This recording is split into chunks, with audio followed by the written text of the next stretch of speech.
नमस्कार दोस्तों, मैं अभिषेक आज की क्लास में आपका स्वागत करता हूं। आज की क्लास में हम लोग जानने जा रहे हैं वर्ग 10 में प्रकाश के परावर्तन एवं अपवर्तन नामक चैप्टर से अवतल लेंस द्वारा बने प्रतिबिंब के बारे में। अवतल लेंस द्वारा प्रतिबिंब दो स्थितियों में देखे जाते हैं। पहली स्थिति तब जब अवतल लेंस के सामने वस्तु को अनंत पर रखा जाए, और दूसरी स्थिति तब जब वस्तु को अवतल लेंस के सामने अनंत और प्रकाशीय केंद्र के बीच रखा जाए। ओके, तो हम लोग सबसे पहली स्थिति के बारे में चर्चा करने जा रहे हैं। जब वस्तु को अवतल लेंस के सामने अनंत पर रखा जाए,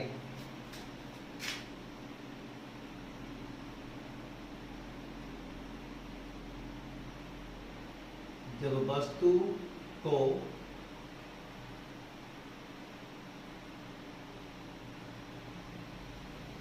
अवतल लेंस के सामने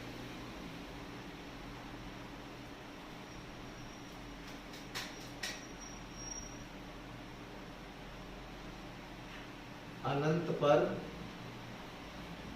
रखा जाए। जब वस्तु को अवतल लेंस के सामने अनंत पर रखा जाए तो देखिए कि प्रतिबिंब कहाँ बनता है। मान लेते हैं कि वस्तु अनंत पर रखी है, तो अनंत पर रखी वस्तु को हम लोग यहाँ पर शो नहीं कर पाएंगे। वस्तु अवतल लेंस के सामने अनंत पर रखी हो, जैसे सूर्य हो, चांद हो, ठीक है, तारे हो, ऐसा कुछ, तो हम लोग अनंत की फिगर बस कल्पना ही करेंगे कि कोई वस्तु अनंत पर है, और वहां से उस वस्तु से अनंत से आती समानांतर किरणें, किसके समानांतर? मुख्य अक्ष के समानांतर किरणों को दर्शाएंगे।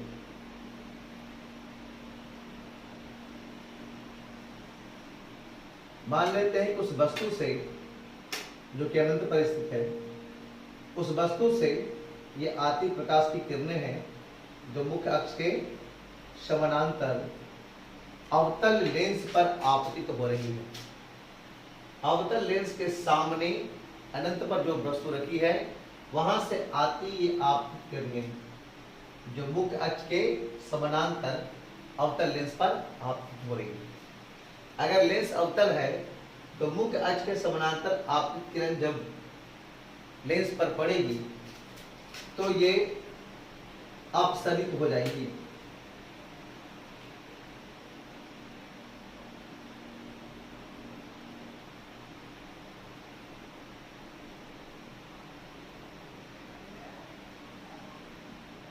ये किरणें अपसरित हो जाएंगी। और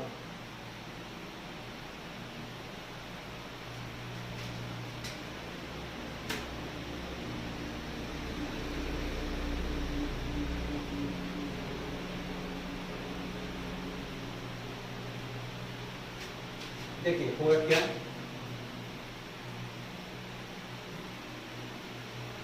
मुख्य अक्ष के समानांतर अनंत पर रखी वस्तु से आती आपतित किरणें जब लेंस पर पड़ेंगी तो लेंस पर पड़ने के बाद ये किरणें इस दिशा में, ये किरणें इस दिशा में अपसरित हो जाएंगी, और इन निर्गत किरणों को जब पीछे की ओर बढ़ाया जाएगा तो वो फोकस से आती हुई प्रतीत होंगी। ठीक है, वो कहां से आती हुई प्रतीत होंगी? फोकस से आती हुई प्रतीत होंगी। इस प्रकार जब हम निर्गत किरणों को पीछे की ओर बढ़ा रहे हैं तो वो फोकस पर आकर मिल रही है, तो प्रतिबिंब फोकस पर बनेगा। ओके, इस प्रकार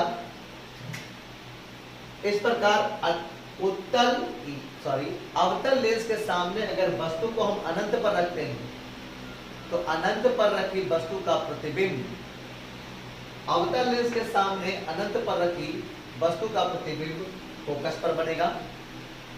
किरणें चूंकि मिलती हुई प्रतीत हो रही है, अतः यह प्रतिबिंब आभासी या काल्पनिक होगा, वस्तु की अपेक्षा सीधा होगा।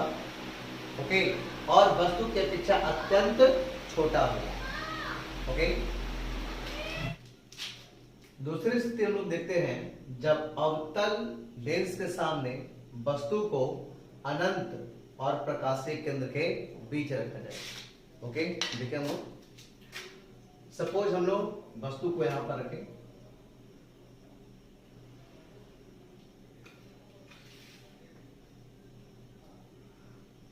मान लेते हैं ए बी एक वस्तु है जो अवतल लेंस के सामने अनंत और प्रकाश के केंद्र के बीच रखी है। तो इसका प्रतिबिंब कहां पर बनेगा, इसे देखने के लिए हम लोग दो किरणों पर विचार करते हैं। एक जो मुख्य अक्ष के समानांतर अवतल लेंस पर आपतित हो,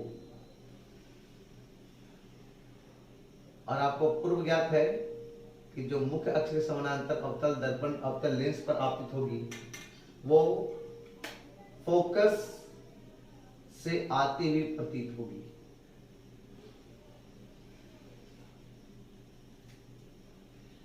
मतलब यह किरण जो मुख्य अक्ष के सामने मुख्य अक्ष के समानांतर आई वह लेंस पर पड़ने के बाद अपसरित हो गई, और जब उसको पीछे की ओर बढ़ाएं तो वह फोकस से आती हुई प्रतीत हो रही। अब दूसरी एक किरण लेंगे जो वस्तु से आपतित होगी और लेंस के प्रकाश से बिंदु से होकर गुजरेगी।